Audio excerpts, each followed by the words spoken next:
عورتوں کو سمجھا لو کہ موٹے دوپٹے میں نماز پڑھی جاتی. جو دوپٹہ میں نے پہنا ہوا اس میں میری نماز نہیں ہوگی.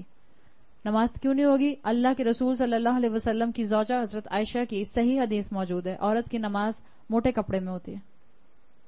آپ کا نماز کا ایک الگ کپڑا ہونا چاہیے.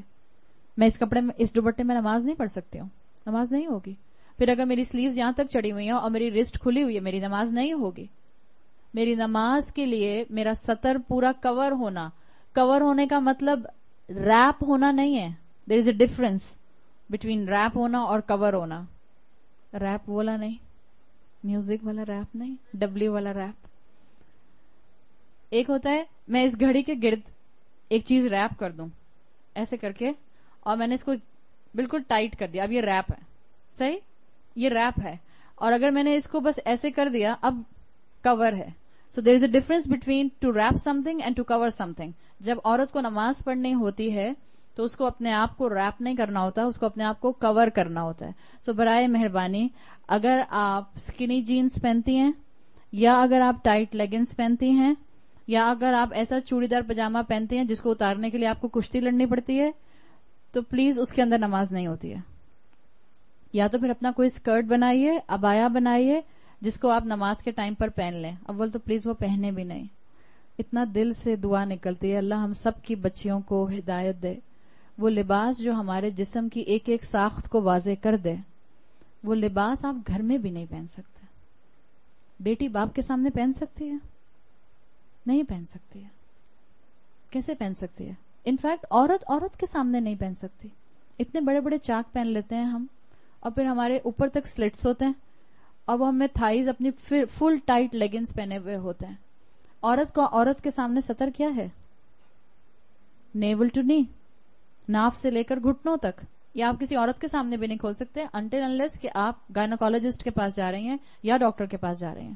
اور ہمارے یہاں کتنا کامن ہے انڈر لیگز ویکسنگ کروانا. اٹس حرام, فوربڈن, ناٹ الاؤڈ. نماز کے لیے موٹی چادر استعمال کیجیے. نماز کے لیے ایسی چادر استعمال کیجیے کہ جس میں آپ سر سے پاؤں تک کور ہو جائیں. اگر آپ نے ڈھیلا لباس نہیں پہنا ہوا ہے, کوئی عبایا رکھ لیجیے اپنا, کوئی اسکرٹ بنا لیجیے اپنا.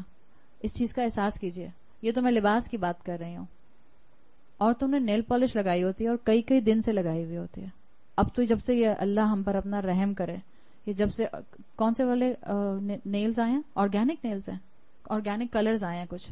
جب آپ اپنا ایسا مینیکیور کرواتے ہیں, جب آپ جاتے ہیں سیلونز کے اندر اور اپنے نیلز کے اوپر پتہ نہیں کون سا نیل آرٹ بنوا کر آتے ہیں جو 15-20 دن تک پانی میں ہاتھ جانے سے بھی نہیں اترتا, اسی کے ساتھ آپ نماز پڑھ رہے ہیں. کیوں دین کا مذاق بنا رہے ہیں؟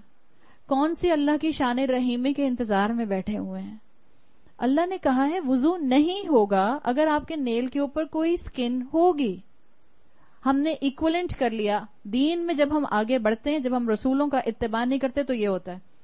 عورتوں کو سمجھاؤ تو عورتیں کہتی ہیں موزوں پر بھی تو مسح کر سکتے ہیں, میں نے ناخنوں پر مسح کر لیا.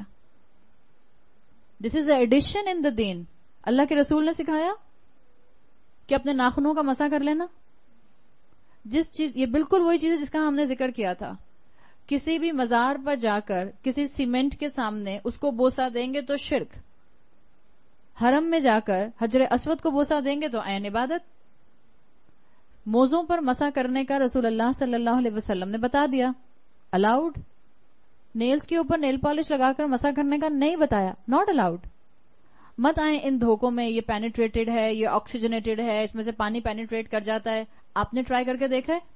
مسلمانوں کو بے وقوف بنانے کے لیے ساری قومیں موجود ہیں. یا تو پہلے پریکٹیکل کر کے دیکھ لیجئے. کوئی ایسی نیل پالش اب تک یہاں تک نہیں پہنچی پاکستان میں جس کو بڑے بڑے کلیم کر کے کہا گیا کہ اس میں سے پانی پینیٹریٹ ہو جاتا ہے. سیدھا سا علاج ہے, کر کے دیکھ لیجئے. میں نے تو 4 کو کر کے دیکھا, کسی میں سے بھی نہیں گیا.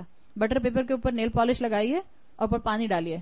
اگر پانی نیچے بہ جاتا ہے تو نیل پالش پینیٹریٹنگ ہے, نہیں بہتا تو nail polish is not oxygenated. پانی نہیں بہے گا اس کے اندر سے, اور نہیں بہتا ہے. کیوں اپنی عبادت ضائع کرتے ہیں؟ عاملات الناصبہ, عمل کرنے والے اور تھکنے والے. نماز پڑھی بھی اور سر سے اوپر اٹھی نہیں تو فائدہ. مت دھوکے میں آئے. یہ دنیا متاع الغرور ہے, دھوکے کا سامان ہے. پہچانے اللہ نے مجھے اور آپ کو ایک بہت اعلیٰ مقصد سے پیدا کیا ہے, بہت اعلیٰ مقصد سے. کسی کو بہت شوق ہے نیل پالش لگانے کا, ایک وضو کر کے نیل پالش لگائیے، دوسرے وضو سے پہلے اتاریے، اپنا وضو کیجئے، نماز پڑھیے، پھر لگا لیجئے. کرتی رہیں سارا دن یہی کام، بڑی فارغ ہیں آپ. بہرحال اگر کسی کو شوق ہے تو میں منع نہیں کروں گی، لیکن پلیز اپنی نماز ضائع مت کیجئے. اگر آپ کو شوق ہے تو کیجئے. ایک ٹائم پہ مجھے بھی یہ شوق تھا، میں نے بہت کیا ہے. اتنا ہی شوق تھا مجھے کہ میں ہر نماز سے پہلے نیل پالش اور ریموور سے اتارا. اس وقت تو پیل آف نہیں آتی تھی، اب تو پیل آف آ گئی ہے، تو آپ پیل آف اتار دیجئے، وضو کیجئے دوبارہ، پھر لگا لیجئے اگر آپ کو بہت شوق ہے. مگر آپ کا وقت یاد رکھیے گا اللہ کے ہاں حساب کے قابل ہے. اللہ پوچھے گا کہاں وقت لگایا؟ آپ کہیں اللہ 5 وقت نماز پڑھتی تھی اور 5 مرتبہ نیل پالش لگاتی تھی اور اتارتی تھی. اللہ کی شان رحیمی کا دھوکہ مت کھائیں پلیز. اللہ تعالیٰ نے مجھے اور آپ کو گناہوں میں انوالو ہونے کے لیے اپنے شان رحیمی کو سامنے نہیں رکھا. اللہ نے قرآن میں رحمان کا لفظ بڑی ان سخت ٹف آیات کے ساتھ رکھا ہے جہاں اللہ کا غضب نازل ہوتا ہے.